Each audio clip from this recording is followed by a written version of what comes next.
வணக்கம் மக்களே, welcome to the பென்சர் show. இன்னைக்கு நம்ம பார்க்க போறது தி பீ கீப்பர் அப்படின்ற ஹாலிவுட் மூவியோட ரிவ்யூ. இந்த படம் பாத்தீங்கன்னா ஆல்ரெடி தியேட்டர்ஸ்ல ரிலீஸ் ஆன ஒரு படம். இப்ப லயன்ஸ் கேட் பிளே ஓடிடி ஆப்ல அவைலபிளா இருக்கு தமிழ் டப்பிங்கோட. இந்த படத்துல ஜேசன் ஸ்டாத்தம் தான் லீட் கேரக்டர் பிளே பண்ணிருக்காரு. ஜேசன் ஸ்டாத்தம் படம்னாலே நம்ம என்ன எதிர்பார்ப்போம்? முழுக்க முழுக்க ஒரு ஹை ஆக்டேன் ஆக்ஷன் தான். சோ அந்த ஹை ஆக்டேன் ஆக்ஷன் நிறைஞ்ச ஒரு படமா தான் இந்த படம் இருந்திருக்கு. இந்த படத்தோட கதை அப்படின்னு பாத்தீங்கன்னா ஜேசன் ஸ்டாத்தம் ஒரு பீ கீப்பரா இருப்பாரு. அவரோட ஓனரமா இருப்பாங்கல்ல, அவங்க வந்து ஒரு ரிட்டையர்டு ஸ்கூல் டீச்சர். தனியா ஒரு வீட்டுல வாழ்ந்துட்டு இருப்பாங்க. கொஞ்சம் ஞாபகம் மறதி இருக்கக்கூடிய ஒரு நபர். அவங்களோட பேங்க் அக்கவுண்ட்ல இருந்து 2 மில்லியன் மதிப்புள்ள அமௌண்ட்டை ஒரு ஃப்ராடு கும்பல் வந்து போன்லயே பேசி ஆட்டை போட்டுறாங்க. அதனால மனமுடைஞ்சு போற அந்த ஓனர் வந்து தற்கொலை பண்ணிக்கிறாங்க.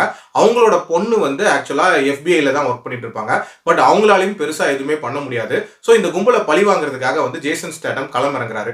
ஸோ ஒரு லேயர்லயும் என்னென்ன மாதிரியான வில்லன்களை ஃபேஸ் பண்றாரு, எப்படி இந்த கும்பலை பழி வாங்குறாரு அப்படின்றத இந்த படத்தோட கதை. இந்த படத்தோட பாசிட்டிவ்ஸை பொறுத்த வரைக்கும் எனக்கு முக்கியமான பாசிட்டிவா படுறது கண்டிப்பா ஆக்ஷன் சீக்வன்சஸ் தான். ஜேசன் ஸ்டாத்தம் ஒரு பக்க ஆக்ஷன் ஹீரோன்னு நமக்கு தெரியும். இந்த படத்துலயும் வந்து அதை நிலைநிறுத்துற மாதிரி நிறைய ஆக்ஷன் சீக்வன்ஸ் ரொம்ப சூப்பரா பண்ணிருப்பாரு. ஒரு அடியுமே சும்மா இடி மாதிரி இறங்கி இருக்கு அப்படின்னே சொல்லலாம். ஸ்டார்டிங்ல வரக்கூடிய அந்த ஸ்டன்ட் சீக்வன்ஸே வந்து மிரட்டி விட்டுருப்பாரு. அதாவது ஒரு கம்பெனிக்குள்ள பூந்து அந்த கம்பெனியை கொளுத்துற மாதிரியான ஒரு ஸ்டன்ட் சீக்வன்ஸ் இருக்கும். அது உண்மையிலே மிரட்டி இருந்தாரு. ஆல்சோ இந்த படம் வந்து ஒரு ஆக்ஷன் மூவியா இருந்தாலும் ஒரு விதமான ஃபீல் குட் ஃபேக்டர் அப்படின்றது இந்த படத்துல இருக்கும்.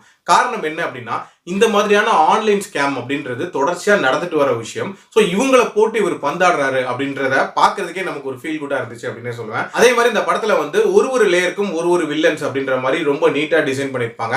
அண்ட் ஆல்சோ டியூரேஷன் வைஸ்மே பாத்தீங்கன்னா ஒரு 1.25 மணி நேரம் படம் தான். ஒரு குயிக் வாட்சாவே பார்த்துடலாம். நெகட்டிவ்ஸை பொறுத்த வரைக்கும் பாத்தீங்கன்னா இந்த படத்தோட நம்பகத்தன்மை அப்படின்றது ஒரு மிகப்பெரிய கேள்விக்குறி அப்படின்னே சொல்லுவேன். அதாவது ஒருத்தர் இவ்வளவு வேற அடிக்கிறாரு அப்படின்றத கூட நம்பிடலாம்.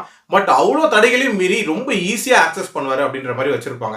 அதெல்லாம் கொஞ்சம் சினிமாட்டிக்கா தான் இருந்துச்சு அப்படின்னே சொல்லலாம். அதுலயும் அந்த கிளைமேக்ஸ்ல எல்லாம் பாத்தீங்கன்னா அவ்வளோ பாதுகாப்பையும் மீறி ரொம்ப ஈஸியா ஊடுருவற மாதிரிலாம் காட்டியிருப்பாங்க. ஸோ அதெல்லாம் இன்னும் கொஞ்சம் பெட்டரா பண்ணியிருந்திருக்கலாம். அது மட்டும் இல்லாம ஒரு ரொட்டீன் ரிவெஞ்ச் த்ரில்லர் எப்படி இருக்குமோ அந்த மாதிரியான ஒரு டெம்ப்ளேட்ல தான் இதுவும் நகருது. ஸோ புதுமையான விஷயங்கள், அதாவது ட்விஸ்ட் அண்ட் டர்ன்ஸோ இல்ல எதிர்பாராத சம்பவங்களோ இதுல நடக்கவே நடக்காது. ஸோ ரொம்ப ப்ரெடிக்ட் பண்ண மாதிரி தான் போகும். பேஸ் வைஸ்மே இன்னும் கொஞ்சம் கிரிப்பிங்கா இருந்திருக்கலாம் அப்படின்னு தோணுச்சு. மற்றபடி இது வந்து ஒரு டீசென்ட் வாட்ச் தான். என்னோட ரேட்டிங் இந்த படத்துக்கு 3 out of 5. அடல் கண்ணுக்குலாம் பெருசா இல்லை. ஸோ பார்க்கலாம். மீண்டும் அடுத்த விமர்சனத்தில் சந்திக்கிறேன். நன்றி, வணக்கம்.